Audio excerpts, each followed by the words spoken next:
Les 24 heures du swing viennent d'un moment où ils ont décidé de faire du jazz à Montségur parce qu'entre copains, c'est quelque chose qui leur plaisait beaucoup. Et donc ils se sont dit, bah, tiens, on va faire les 24 heures du swing, le jazz non-stop pendant 24 heures, un marathon de jazz. Et ça a duré quelques années comme ça, donc le nom est resté, mais depuis on a rajouté plusieurs journées à côté de ça, puisque le festival s'est développé d'année en année, il a pris de l'ampleur, on a reçu des tas de pointures. Je citerai Didier Lockwood, Stéphane Grappelli, Rhoda Scott, et j'en passe vraiment. Et c'est devenu une institution à Montségur, les 24 heures du swing. Mais maintenant c'est devenu un festival de jazz dans tous les jazz, en réalité.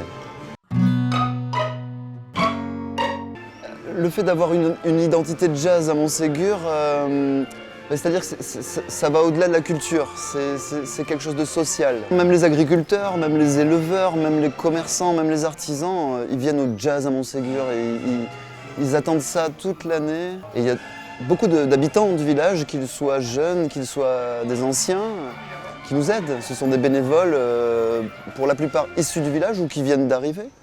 C'est un moyen d'intégrer aussi le village en participant à cette manifestation. Ce sont les bénévoles qui toute l'année œuvrent en fait pour que la culture existe dans notre village. Sinon, il n'y en aurait pas. Il faut bien comprendre qu'il y a 1600 habitants à Montségur et que sans ça, il n'y aurait rien. C'est juste une petite pierre angulaire finalement dans l'année, mais qui a un rayonnement vraiment très profond chez les anciens et puis chez les nouveaux. Ça permet d'intégrer des nouveaux arrivants ici à Montségur.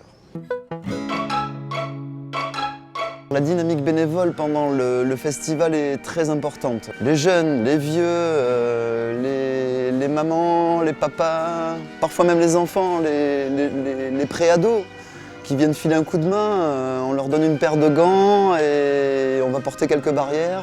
Il faut apprêter le village pour accueillir cette manifestation. Il faut pouvoir accueillir le public, les artistes et les techniciens de la meilleure des manières possibles. On a des forces vives à tous les niveaux et avec un degré d'implication plus ou moins important, chacun à sa mesure.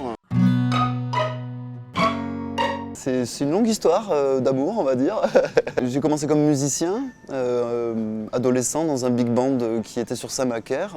Voilà, j'ai connu le festival comme ça, les premières éditions. Ensuite, j'ai fait des rencontres au moment du lycée avec des amis qui étaient originaires de Montségur. Donc j'ai commencé à rentrer un peu plus en profondeur, en connexion avec ce village. Les organisateurs nous ont confié à cette occasion la programmation d'une scène pendant une quinzaine d'années. Et puis je suis venu résider ici il y a une dizaine d'années et c'est comme ça que je me suis encore plus investi dans l'association. Ça me semble être un honneur de présider cette association aujourd'hui quand je vois les anciens, les outils qu'ils nous ont laissés. Cette manifestation, mais aussi les classes jazz, le cinéma Eden. Comment refuser de travailler avec eux? Voilà, tout simplement.